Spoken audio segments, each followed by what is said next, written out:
And welcome back. Here we are with our final regular season recap of the 2024 indoor track and field season for the NCAA Division One. We had kind of a quiet weekend. We did see a national record, but still overall, it was a quiet weekend. We're preparing for the very big weekend coming up.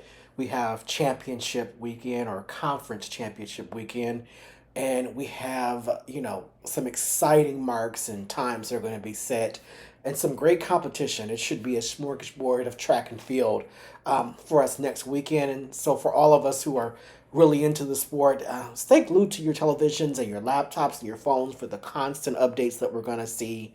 I would encourage you to follow Flow Track or any of the other major track and field entities for what would be a constant reminder of how great this weekend is. I love this weekend almost as much as NCAA Outdoor Championship weekend because this weekend it is so many conferences competing, and it's the last shot that you have to qualify for nationals. We know for individual events, it's the top 16 in the country that get the invite, and for relays, it's the top 12.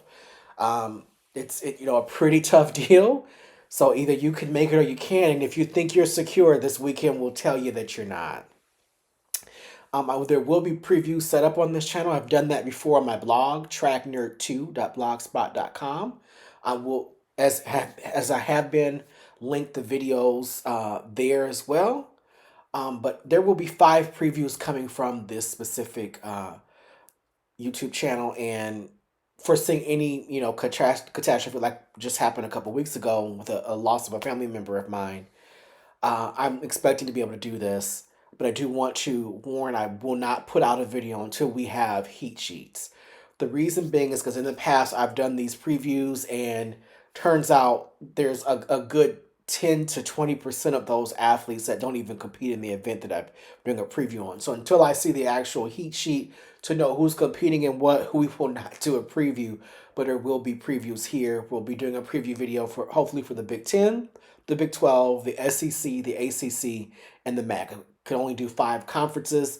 And obviously, I'm an Eastern Michigan alum, so I'm going to make sure I include the MAC in there. But the 4 remaining big conferences, the Big 10, the Big 12, the SEC, and the ACC, we will not ignore Conference USA. We're not going to ignore the American Athletic. It's just when it comes to the preview, that's going to be the primary focus. But let's get things started with our first leg. This is what we would refer to as DMR Relay Weekend. Or I should say DMR Weekend because the R is for relay. But DMR Weekend. And the primary reason is because this is the best opportunity that the distance programs have to put together their top tier distance group. Their 1200 leg, their 400 leg, their 800 leg, and their mile leg. And all the big programs are competing in a bevy of different venues. You have a competition heavy at University of Washington, the University of Arkansas, and Notre Dame University. It just seems that those 3 venues seem to bring all the heavy competition their way. And that took place again. This was a weekend where we saw the best of the best compete. And this normally is what sets the qualifiers to the NCAA championships.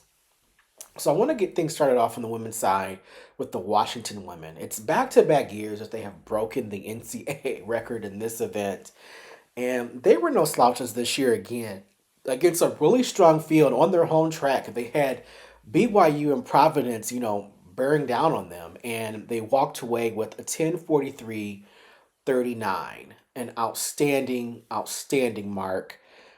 Again, another NCAA record, and it's just kudos to the coaching that is taking place at the University of Washington. Just over the past couple of years, we've watched them really develop that distance course, specifically their middle distance core, but they focus on the entire distance group. But their middle distance group seems to just be the top of the heap. I mean, just last year we saw how many milers? I want to say it was 9 on the men's side go under 4 minutes. I mean, the depth and the quality of development, we can't ignore that. They continue to put out really, really good athletes. They put out a really good time. Again, 10:43:39.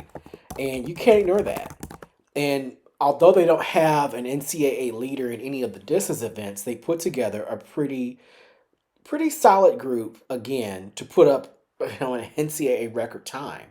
It's how well will your athletes run with the baton in their hand? How well will they run against competition? And with a distance event, it's not like a sprint event where it's just simply not only do we have to focus on the exchanges, but you just need to simply just go faster immediately, such as the 4x1. In the DMR, you have to be smart. You're starting off with that 1200 leg, then you're moving on to the 400 leg, which would either mean you would have to have a great sprinter or have a really solid half miler that can run a great 400, which they should be. You need to then have a strong 800 leg and close things out with a mile. So your miler, your anchor leg, has to be not only talented and skilled, but they have to be tactically very sound and smart because, I mean, let's just think about it. They're going up against a very strong group. The quartet is Chloe Forster, Anna Terrell, Marlena Prey, and Carly Thomas. Carly Thomas, one of the top distance runners in the country. I believe at one point she had the lead in the mile. Um, let's see. I believe it was the mile or the 3K.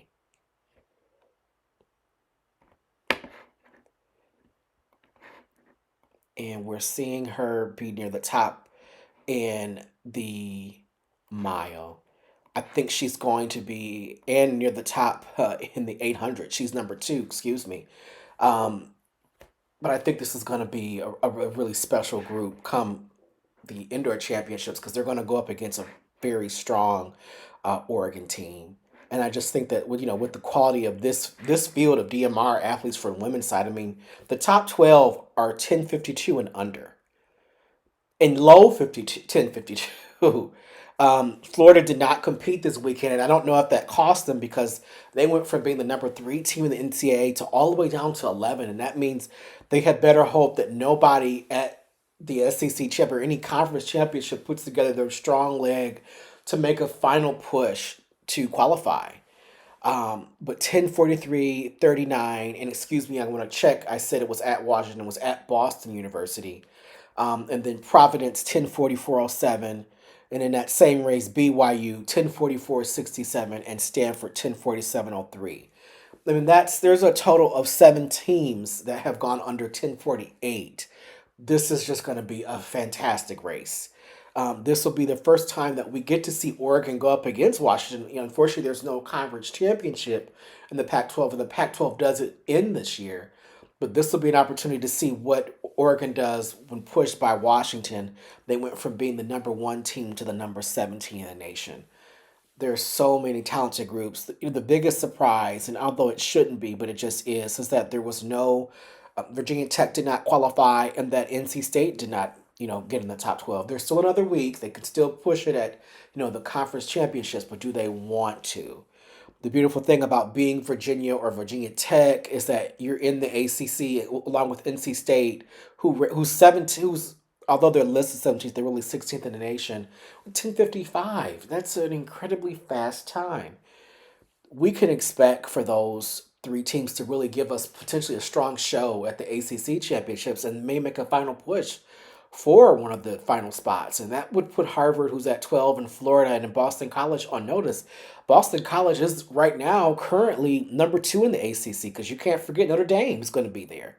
So the ACC may really shock us, ACC championship. So keep an eye on that. I'm going to bring that up in the preview. When you're looking at the top 12 times, it's going to be tough sledding trying to qualify. But I think the top Washington, Providence, Notre Dame, BYU, and Stanford, they're all pretty secure.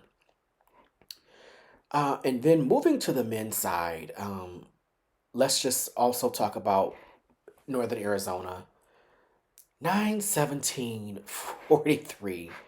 Just and ran in a tough race. They were at Notre Dame, the Alex Wilson Invitational, and right on their heels was North Carolina. And at 9:17:92, they're number two in the nation. And then not too far off from them, the third team in that race was Michigan, who's now fifth overall. They ran 9:19:33. That was a school record for Michigan, a school that has won the national title in the DMR multiple times. And we look at the top 12, and 924.22 is currently the cutoff. That's Iowa State. A talented distance program is coming in at 12. And teams that are on the outside looking in are teams such as Auburn, BYU, Notre Dame, Stanford. Yes, that really deep, strong Stanford team is currently on the outside looking in. They're sitting at number 17, and that's from competing this weekend. And they competed up in Boston. Tennessee is at 18.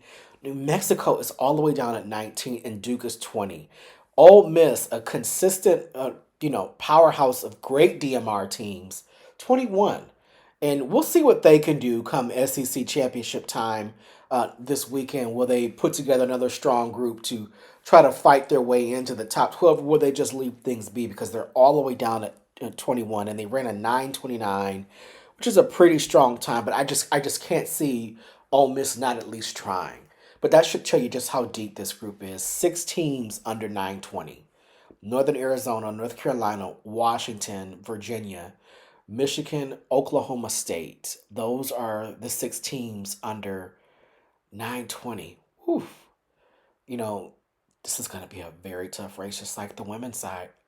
It's going to be tight. And although Northern Arizona is coming through as the leaders, I mean, you barely were able to hold off North Carolina. And they had Nico Young on the end, who's having an all world indoor season.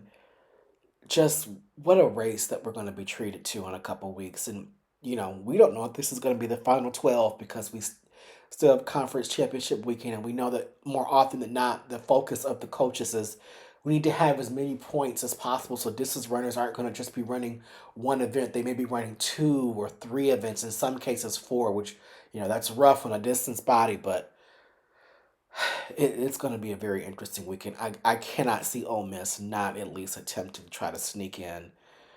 I mean, that's going to be hard to drop that amount of time, but they've just been so consistent at getting there. And I'm just, my mind is blown. Notre Dame didn't get in. Stanford is to me the biggest question mark. Like, what had happened there? Is the quartet not the best, or do we need to change up who runs the 1200 leg or who runs the mile leg? I mean, for them to be number 17, I am a bit perplexed because, Stanford in the Pac 12, they're not competing anymore for, a spot. They're going to be on the outside looking in because there's no conference championship. So we'll see. That's just disappointing because they're going to be sending some really great guys to the national championship. And it's kind of disappointing that it won't be in the DMR. But solid performance by Northern Arizona, 9:17:43. Again, with Nico Young on the end. What a strong group. And that was a really good race to watch if you didn't get a chance to see it. Northern Arizona, North Carolina, Michigan, and Wisconsin rounding out the top four. And I'm going to give to my home states a little credit. Michigan, I was surprised. They surpassed Wisconsin. Wisconsin has really just been the preeminent distance power, and specifically in that event for quite a while.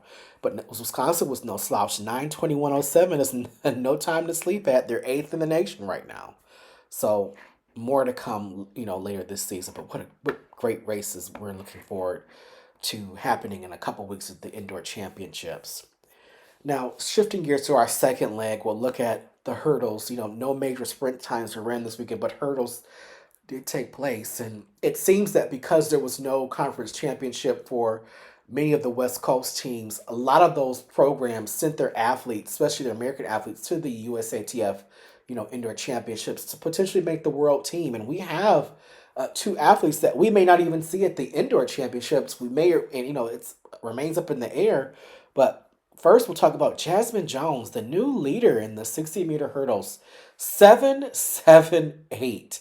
I mean, that's tying Grace Stark's personal best. She's having a really big year. She was a really great talent coming out of high school. A couple years ago, she was number two in the nation, and did not things didn't kind of come together last year. I believe she was out due to injury, but here we are in Olympic year, and she's being coached by an Olympic champion, Joanna Hayes, and 7.78. She caught everybody's attention because not only is she under 7.9, she is under 7.8. She has a full step on the field. And although her time was ran at altitude and it converts to 7.80, we're not going to ignore that 7.78. I mean, I think that Jasmine Jones just immediately moved herself to the front. Leah Armstrong and Grace Stark are, were clued the story all season, and we're going to get a great race from them at the SEC championships. But we can't ignore what Jasmine Jones just did. 778, and she qualified for Team USA. It's the top two athletes, and she was second behind Tia Jones, who ran that, who tied the world record, 767, and then came back in the finals to run 768. I mean, the two fastest American times are no longer by Gail Devers, they're now by Tia Jones. So we have Tia Jones and Jasmine Jones qualifying. It remains to be seen what Jasmine Jones does later this indoor season. But she is qualified to the World Indoor Championships, and with this being an Olympic year, why not? I mean, she's currently number 3 or 4 in the world. This is a great performance for this young lady, and it's an opportunity for us to see who's the next big star. I still think it's between Grace Stark and Aaliyah Armstrong, but I can't ignore Jasmine Jones now. 778. We'll see what she does outdoor to see if she can hang with Grace and with Aaliyah, but I think she can because she's already been a runner up before. Now, transitioning to our third leg, we're going to look at more of the USATF recap and also talk about Jasmine Jones' teammate, Johnny Brackens, who's having a really good year, not just in the 60 hurdles where he's ran a 760, but he ends up being the American champion in the long jump, jumping a phenomenal 27 feet even, 8.23 meters. He is still just a junior, and I thought for the longest time it was just going to be between the two SEC guys. Obviously, you have Wayne Pennick of Jamaica, who's at Arkansas, and then you had Malcolm Clennons of Florida. But the past couple of weeks, we've seen a couple of guys catch up. Jeremiah Davis of Florida State, and now Johnny Brackens. There are two guys who are over 27 feet in the NCAA. That is incredible depth. And, kudos to the coaching going there at USC to see them come back to being, when I was in high school and in earlier days of college, USC was known as a really phenomenal jumps program. They almost won an indoor title with their jumpers alone. That's just how great they were at one time. And to see them come back with Johnny Brackens, 27 feet, and then to see him, he competed in the 60 hurdles, didn't make the finals, but he has, the number two time in the nation at 760. I mean, he's going to give Caleb Dean all he can to possibly pull off, try to pull off a double in the gold. He'll be a contender for both the 60 hurdles and the long jump. But he was just one of many great NCAA athletes that competed. In the high jump, you had the two Louisville jumpers. You had Trey Allen and Breon Stevens. Neither were able to qualify, but, both were able to surpass 2.17 meters.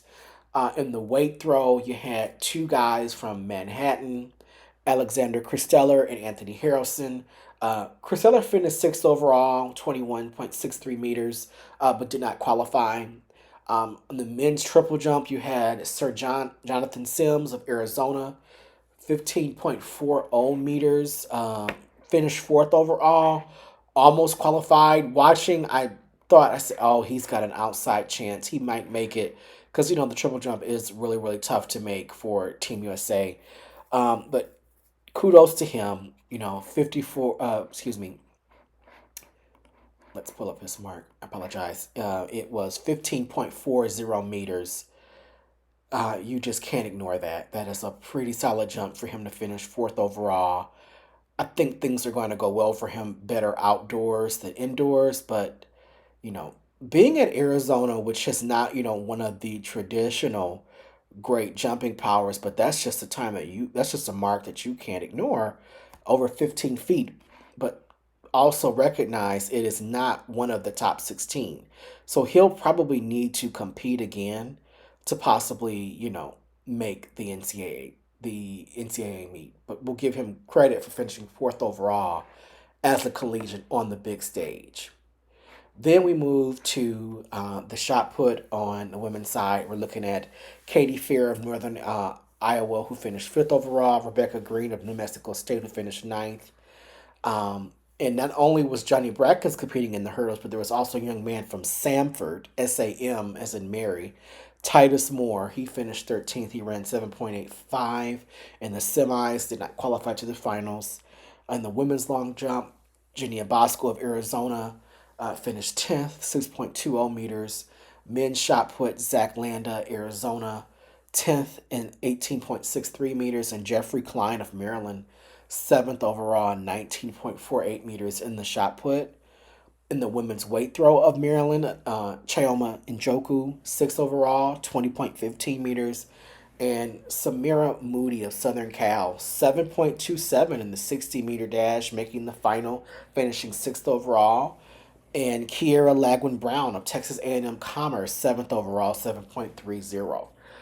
That 7.27, that time kind of does catch my eye, and then I'm reminded of how many people have ran sub 7.2. And I'm like, is she one of the top 16? The answer, shockingly, is no. Right now, the top 16, the 16th cutoff time is 7.23, and that's Autumn Wilson of Georgia. That is insane. 7.23 is the cutoff mark, and it'll probably lower itself this weekend. So here are a few names that have also not qualified in the 60. You have the young freshman Micaiah Holland of Texas, Akeelia Smith of Texas. You have Kelly Robbins of Wisconsin, who's ran a 7.24. Aisha Wilson of UCF, 7.26. And Moody is way down at 22 at 7.27, where she's tied with several other runners, including Joella Lloyd of Tennessee and her teammate, Jasani Carter. So that's just how crazy the 60 meters, I think, will be on the women's side. But just like the men, the women of Texas Tech, whew, we'll talk more about that in our preview, because they're going to dominate the Big 12 on the women's sprint side in a way that Texas used to. That'll be an interesting discussion we have when we do our Big 12 preview. And now moving to our anchor leg, I'm just going to take a brief look at the team title picture versus the conference title picture. And we recognize that the conference meet championship is a little bit different, and it requires a different strategy than an NCAA meet, because the NCAA meet is just solely based on qualifiers. The conference championship is who you put in.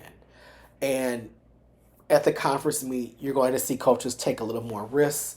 They're going to ask their athletes to do more than just one event. More often, they'll be doing 2, 3, and in some cases 4 events to just rack up points. Because just like the NCAA meet, the goal is points, but for certain programs, because of the conference, their points may be more plentiful. Like Arkansas has always had more distance depth on both men and women's side, and they've used that to rack up points. And now that they're a strong program overall with great sprinters, great hurdlers, great jumpers, they can score in a multitude of areas and bunches. So it makes it really difficult to compete against them. You have to be a full, complete team. But I do look at the team title picture, and I still think that Texas Tech on the men's side is the strongest team. I think it's going to be really hard for anyone to knock them off.